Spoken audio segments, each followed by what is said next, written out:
How are you all doing, my friends? I want to tell you a little bit more about the story because it helps people change their lives like it did mine. The first thing that happened, oh, by the way, this chair is creaking a little bit.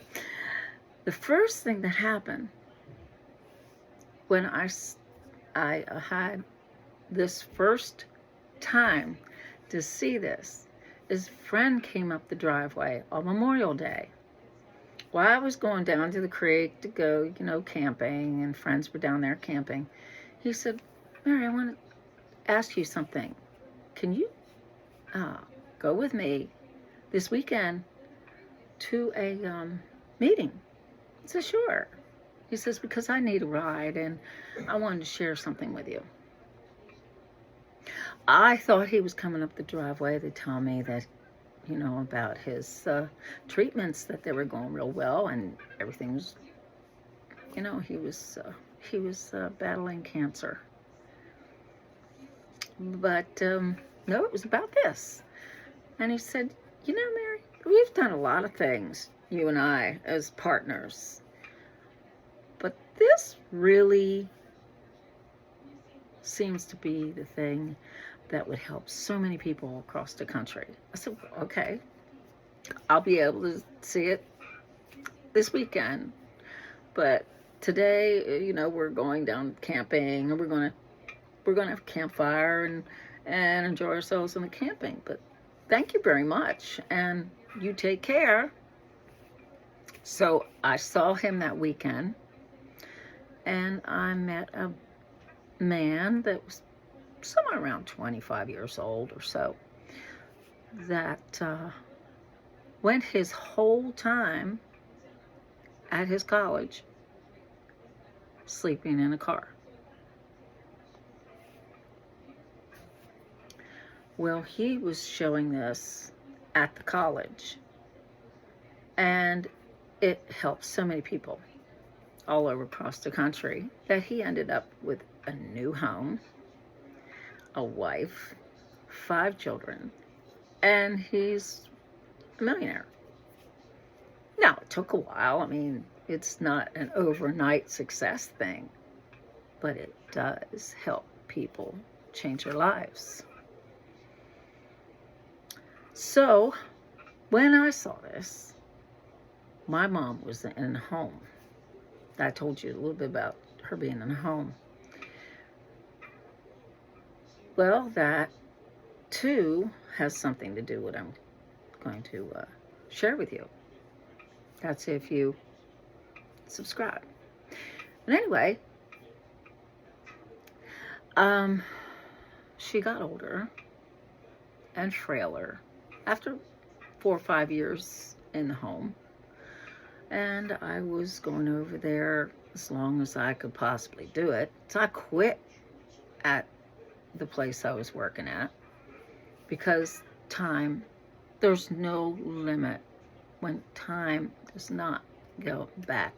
You lose time, it's over.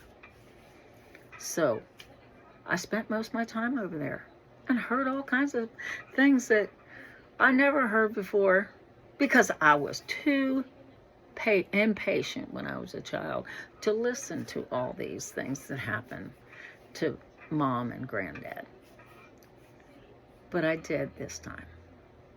I just wish I would have wrote it down because there's pieces that I cannot actually put together now, because she told me so much. She was very, very sharp. She fell and was taken to the hospital, and I ran to the hospital to, to find out exactly what happened. And she went over and walked all the way over in her room, which she used to walk with canes most of the time, but she walked by herself without her canes over to her drawer and pulled the drawer out and fell down. So they took her and rushed her to the hospital.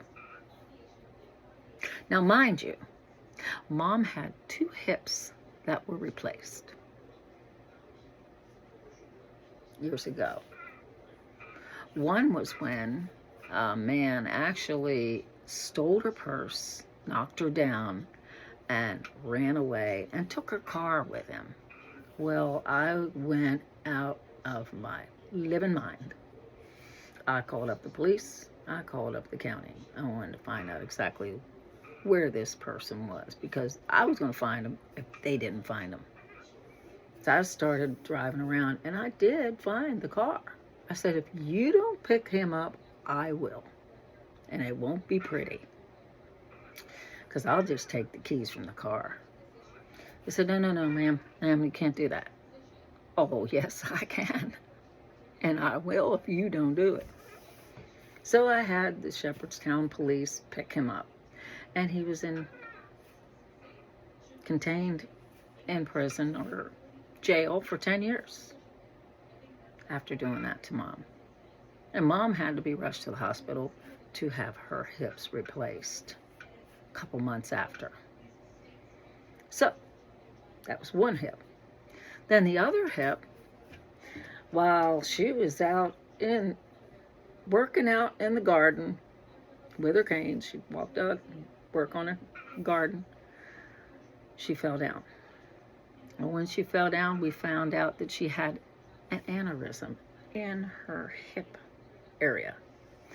We rushed her to the hospital there to get that done. So she had 2 perfect hips. So she was going to walk, although she was too frail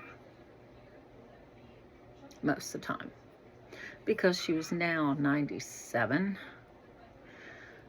98 years old. So the following year, she got more frail. And then COVID came in. But actually, COVID was not introduced to be something terrible until she passed away at 99. But I still think that she probably had COVID. But she had something that was messed up her congestion in her throat. And she never smoked. So I lost her at 99. But this helped me arrange everything to make sure everything was in place. But then, at that same time, I started to go to these meetings in Four Corners. No, it's not Four Corners. In Rockville. And I went to those and had training there. And also went to College Park. So there is some training to it because you constantly keep training. I've trained so much that I could be a doctor now because this is my 10th year. So if you want to know what I'm talking about, which helps businesses, it helps single people as soon as they get on the road and, trying to make a living.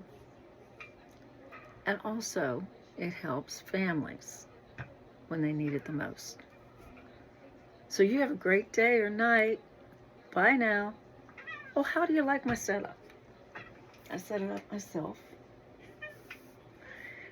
Yeah, to have a space in the house because it's a little cold in my shed right now until we put in a stove. So you have a great day or night. Bye now.